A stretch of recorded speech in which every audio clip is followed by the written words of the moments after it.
क्या आप जानते हैं कि अगर पानी का सबसे खतरनाक शिकारी किसी जहरीले केमिकल के संपर्क में आ जाए तो वो क्या बन सकता है? एक ऐसा राक्षस जो भूख के लिए नहीं बल्कि सिर्फ शिकार को आनंद के लिए मारता है। आज की कहानी एक ऐसे ही शापित द्वीप की है जहाँ की नदी अब पानी नहीं बल्कि साक्षात मौत बहाती है, और इस मौत का राजा है क्रिस्टीना, एक ऐसा मगरमच्छ जिसके चेहरे का निशान उसकी क्रूरता की गवाही देता है। आखिर क्या हुआ जब दोस्तों का एक ग्रुप अनजाने में इस मौत के जाल में फंस गया? चलिए जानते हैं आज के इस रोंगटे खड़े कर देने वाले वीडियो में। फिल्म की शुरुआत एक दूर दराज के सुनसान द्वीप से होती है जो पूरी दुनिया से पूरी तरह कटा हुआ है। इसके गहरे अंदर एक गुप्त प्रयोगशाला है जहां ड्रग तस्करों का एक समूह एक अवैध पदार्थ बना रहा है। वे बहुत सावधानी से केमिकल्स को मिला रहे हैं और कुछ बेहद खतरनाक तैयार कर रहे हैं, लेकिन इससे पहले कि वे काम पूरा कर पाते सब कुछ बिखर जाता है। अचानक पुलिस वहां छापा मार देती है, तुरंत भगदड़ मच जाती है। तस्कर अपनी जान बचाने के लिए इधर उधर भागने लगते हैं और उस अफरा तफरी में एक डरा हुआ आदमी एक हताश फैसला लेता है। वह रसायनों के पूरे ड्रम को पास की नदी में बहा देता है और वही एक गलती सब कुछ बदल देती है। वह जहरीला पदार्थ पानी में फैल जाता है और धीरे धीरे पूरी नदी प्रणाली को दूषित कर देता है। इसके बाद कुछ अप्राकृतिक होने लगता है। उस पानी के मगरमच्छ बड़े और अधिक आक्रामक होने लगते हैं जो राक्षसों में बदल रहे हैं। जल्द ही यह खबर हर तरफ फैल जाती है और द्वीप पर आने वाले लोग गायब होने लगते हैं। दर्जनों लोग बिना किसी सुराग के चले गए। जो कोई भी उस द्वीप पर कदम रखता है वह कभी वापस भी नहीं आता, क्योंकि वे जीव केवल शिकार नहीं करते, वे राज करते हैं। यहाँ से हमारी मुलाकात बायोलॉजी की छात्रा कायल से होती है। क्लास में उसके शिक्षक उन्हीं मगरमच्छों के बारे में समझा रहे हैं। वहाँ एक विवरण सबसे अलग है, एक खास मगरमच्छ जिसके चेहरे पर एक निशान है। यह उस द्वीप का राजा और उनका नेता है, और यहीं पर कुछ अजीब महसूस होता है। क्लास के बाद कायल बाहर आती है जहाँ उसके दोस्त उसका इंतजार कर रहे हैं। वे उसे कहीं ले जाने आए हैं, उसी द्वीप पर रोमांच के लिए नहीं बल्कि कुछ निजी काम के लिए। कायल अपने भाई की अस्थियां लेकर जा रही है। हमें पता चलता है कि उसका भाई एक स्टोर में हुई हिंसक घटना के दौरान मारा गया था। मरने से पहले उसकी एक आखिरी इच्छा थी कि उसकी अस्थियां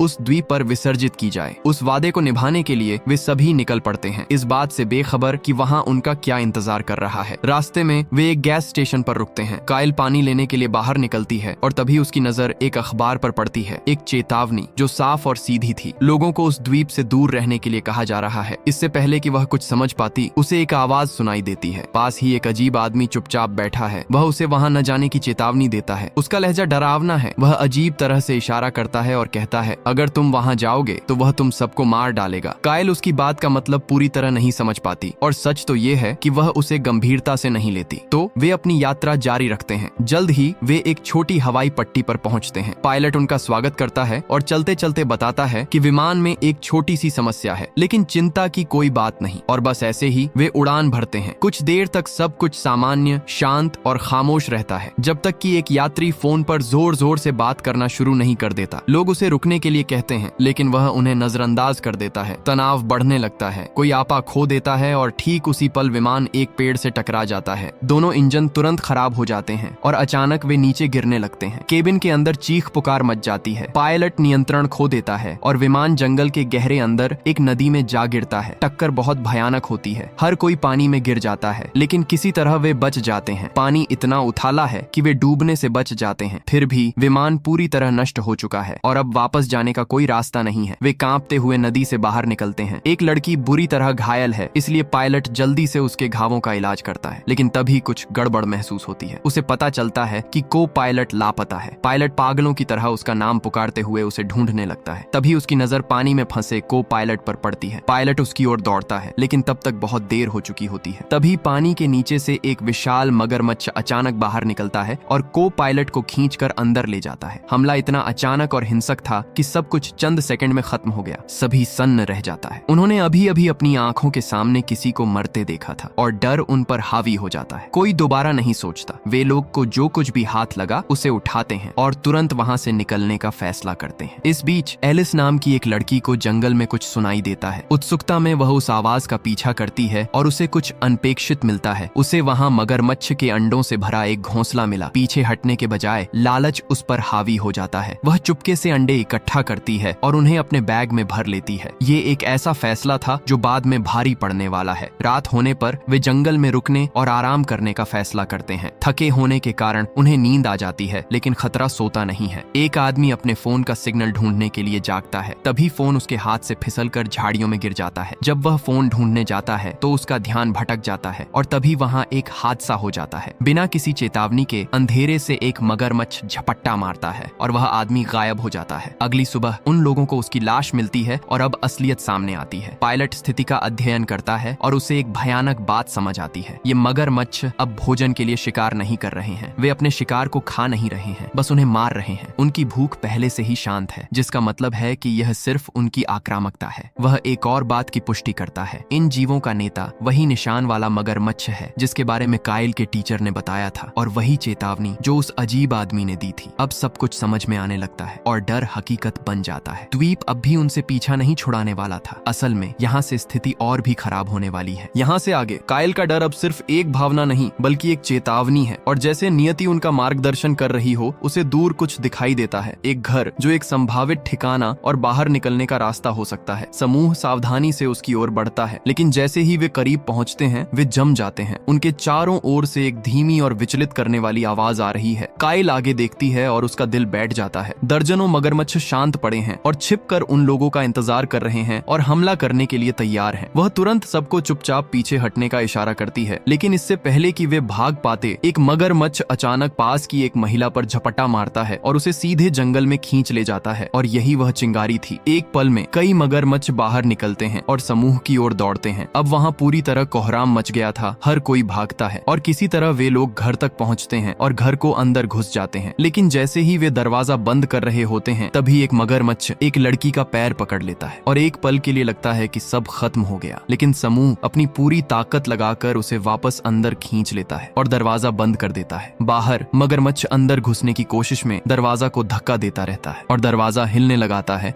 इसलिए वे लोग जल्दी से उसे लकड़ी और फर्नीचर से दरवाजा बंद कर देते हैं और अंत में फिलहाल के लिए खामोशी छा जाती है। बाहर वह महिला जिसे वे बचा नहीं सके जा चुकी है। उस रात कोई सो नहीं पाता, लेकिन थकान भारी पड़ जाती है। सुबह होती है और साथ में उम्मीद की एक छोटी सी किरण भी आती है। उन लड़कों में से एक को घर के अंदर एक नक्शा मिलता है। इसके अनुसार पास ही एक और इमारत है। अगर वे वहां तक पहुंच सके तो शायद मदद बुलाने का कोई रास्ता मिल जाए, लेकिन हर कोई सहमत नहीं होता। एक लड़की साफ मना कर देती है। वह डरी हुई है और उसे यकीन है कि बाहर कदम रखने का मतलब निश्चित मौत है, और सच तो यह है कि वह गलत नहीं थी। फिर भी पायलट बीच बचाव करता है और सबको समझाने की कोशिश करता है कि यहाँ रुकना भी सुरक्षित नहीं है। मतदान होता है और बहुमत जीत जाता है और वो लोग निकल रहे हैं। बाहर निकलने से पहले काइल उन्हें एक महत्वपूर्ण सलाह देती है। अगर कोई मगरमच्छ हमला करे तो उसकी आंखों पर वार करना। बचने का यही एक रास्ता है। वह समझाती है कि उनके लगभग 80 दांत होते हैं और एक बार जब वे आपको पकड़ लेते हैं तो सब कुछ खत्म होने में 80 सेकंड से भी कम समय लगता है, और अगर उन्होंने आपको पानी के नीचे खींच लिया तो वापस आने का कोई रास्ता नहीं है। इसे ध्यान में रखते हुए वे नक्शे के अनुसार आगे बढ़ते हैं। अंततः वे एक नदी पर पहुंचते हैं और काइल एक जोखिम भरा सुझाव देती है नदी को पार करने का, क्योंकि दूसरी तरफ वह इमारत है जहां उसे पहुंचना है, लेकिन ऐसा करने के लिए उन्हें एक बेड़ा राफ्ट चाहिए। उसका एक दोस्त उस पर चिल्लाता है और इसे पागलपन कहता है, क्योंकि पानी में जाने का मतलब उन जीवों का सीधा सामना करना है। लेकिन काइल एक महत्वपूर्ण बात समझाती है। गर्मी के कारण मगरमच्छ ठंडे रहने के लिए पानी के गहरे अंदर होंगे। यही उनके पास मौका है। अनिच्छा से वे सहमत हो जाते हैं। वे लकड़ियां इकट्ठा करते हैं, उन्हें बांधते हैं और एक छोटा सा बेड़ा बनाते हैं। सब कुछ तैयार लगता है, लेकिन जैसे ही वे आगे बढ़ते हैं उनके पीछे का जंगल थर्रा उठता है। दर्जनों मगरमच्छ सीधे नदी की ओर आ रहे हैं और सभी लोग घबरा जाते हैं। वे तेजी से बेड़े पर चढ़ते हैं, लेकिन तभी कुछ अनपेक्षित होता है। घायल लड़की रुक जाती है। वह जानती है, क्योंकि वह सबकी रफ्तार धीमी कर रही है और दूसरों को खतरे में डालने के बजाय वह पानी में कूद जाती है और अपना बलिदान देती है ताकि सभी लोग बच सकें। उसका पति उसके पीछे कूदने वाला होता है, लेकिन पायलट उसे रोक लेता है, क्योंकि वे दोनों जानते हैं कि अब कुछ नहीं किया जा सकता। कुछ क्षणों बाद पानी में हलचल होती है और वह चली जाती है। उसका पति पूरी तरह टूट जाता है, लेकिन शोक मनाने का समय नहीं है। वे आगे बढ़ते हैं और अंततः दूसरी तरफ पहुंच जाते हैं। वहां उन्हें कुछ परेशान करने वाली चीजें मिलती हैं। गोलियों के खोखे, खून के धब्बे और रसायनों के डिब्बे। अचानक सब कुछ समझ आने लगता है। ये वही जगह है जहां छापा पड़ा था और वही रसायन जिन्होंने मगरमच्छों को बदल दिया था। सच उनके सामने था। पायलट को एहसास होता है कि यहाँ कुछ बहुत गंभीर हुआ था, लेकिन गहराई में जाने का समय नहीं है। वह समूह को 2 टीमों में बांट देता है ताकि इमारत में काम की चीजें ढूंढ सके, खासकर रेडियो ढूंढा जा सके। वे जहाँ भी देखते हैं खून और तबाही के निशान मिलते हैं। ऊपर की मंजिल पर पायलट का सामना उसी लड़की से होता है जो पहले नहीं जाना चाहती थी। वह उसके व्यवहार और स्वार्थ से गुस्से में है और तभी वह कुछ चौंकाने वाला काम करता है। वह उसे सीढ़ियों से नीचे धक्का दे देता है, लेकिन वह एक धातु की रॉड पकड़ लेती लेती है और अपनी जान बचाने के लिए लटक जाती है। वह उससे विनती करती है और माफी मांगती है और मदद मांगती है, और जैसे ही वह उसे ऊपर खींचने वाला होता है तभी ऊपर से एक मगरमच्छ हमला कर देता है। वह पायलट को पकड़ता है और तुरंत खींच ले जाता है। वह वहीं खत्म हो जाता है। लड़की चिल्लाती है। उसके दोस्त आवाज सुनकर दौड़ते हैं और उसे समय रहते ऊपर खींच लेते हैं। वे सहमे हुए दोबारा इकट्ठा होते हैं। फिर उन्हें कुछ और भी भयानक पता चलता है। एक हिस्सा उसी रसायन से भरा हुआ है और मगरमच्छ उसके अंदर छिपे हैं, जिसका मतलब है कि वे अब इसकी ओर आकर्षित हैं, इसके आदी हो चुके हैं। और वहीं काइल की नजर एक महत्वपूर्ण चीज पर पड़ती है, एक कंट्रोल रूम जिसमें रेडियो है, उनकी एकमात्र उम्मीद। लेकिन वहां तक पहुंचने का मतलब है मगरमच्छों के पास से गुजरना। कोई बैकअप प्लान नहीं, कोई दूसरा मौका नहीं। इसलिए वे सांस रोककर धीरे धीरे और शांति से आगे बढ़ते हैं। एक एक करके वे अंदर पहुंच जाते हैं, सिवाय ए के। जैसे ही वह आगे बढ़ता है उसका पैर अंडों के घोंसले पर पड़ जाता है और उसी पल सब कुछ गलत हो जाता है। मगरमच्छ जाग जाते हैं। इससे पहले कि वह कुछ कर पाता उनमें से एक उसे पकड़ लेता है। बाकी लोग अपने पीछे दरवाजा बंद कर लेते हैं और उसे जो कुछ भी मिले उससे जाम कर देते हैं। काइल रेडियो की ओर झपटती है और अपनी लोकेशन बताते हुए मदद के लिए संदेश भेजती है, लेकिन इससे पहले कि उसे कोई जवाब मिले सिग्नल कट जाता है और सन्नाटा छा जाता है। फिर उन्हें एक और दरवाजा मिलता है, एक पीछे का रास्ता। वे बाहर निकलते हैं और उनका सामना क्रिस्टीना से होता है, वही नेता जिसके चेहरे पर निशान है। तनाव असहनीय है। एलिस धीरे से आगे बढ़ती है और वे अंडे निकालती है जो उसने चुराए थे। वह उस जीव का ध्यान भटकाने की कोशिश करती है। एक सेकंड के लिए यह काम करता है, लेकिन फिर क्रिस्टीना हमला कर देती है। पलक झपकते ही वह झपट्टा मारती है, एलिस का हाथ कुचल देती है और उसे एक तरफ पटक देती है। एलिस बेहोश होकर गिर जाती है। अब उसका निशाना काइल है और बस यही मौका है। जैसे ही क्रिस्टीना आगे बढ़ती है काइल प्रतिक्रिया देती है। वह एक गोली चलाती है जिससे उसका ध्यान भटकता है। फिर रेंगते हुए आगे बढ़कर वह लकड़ी का एक टुकड़ा उठाती है और उसे सीधे उस जीव की आंख में घुसा देती है। सीधा निशाना। मगरमच्छ लड़खड़ा जाता है। वही मौका देख काइल तुरंत पास के रसायनों के डिब्बों को गिरा देती है और सब कुछ फैल जाता है। फिर बिना किसी हिचकिचाहट के वह लाइटर जलाकर फेंक देती है। वह जगह आग की लपटों में घिर जाती है। आग तुरंत फैलती है और क्रिस्टीना उसमें भस्म हो जाती है। वे इंतजार नहीं करते। वे दौड़ते हुए बाहर निकलते हैं और तभी एक बचाव हेलीकॉप्टर दिखाई देता है। वे बच गए। उनका सिग्नल सुन लिया गया था। एक साथ राहत की लहर दौड़ जाती है। आखिरकार सब खत्म हो गया। फिल्म के अंत में काइल एक दूसरे द्वीप पर खड़ी है और शांति से अपने भाई की अस्थियां पानी में विसर्जित कर रही है। इस बार उसे सुकून है। उसने उसकी आखिरी इच्छा पूरी कर दी। एक पल के लिए सब कुछ शांत महसूस होता है, लेकिन फिल्म वहीं खत्म नहीं होती, क्योंकि हम उसी द्वीप के उस घर में वापस जाते हैं और एक अंधेरे कोने में पायलट अभी भी जिंदा है, मुश्किल से सांस ले रहा है, गंभीर रूप से घायल है लेकिन जिंदा है। इसका मतलब है कि यह दुह स्वप्न अभी खत्म नहीं हुआ है और कभी कभी जीवित रहना किसी और भी गहरी और अंधेरी चीज की शुरुआत मात्र होता है।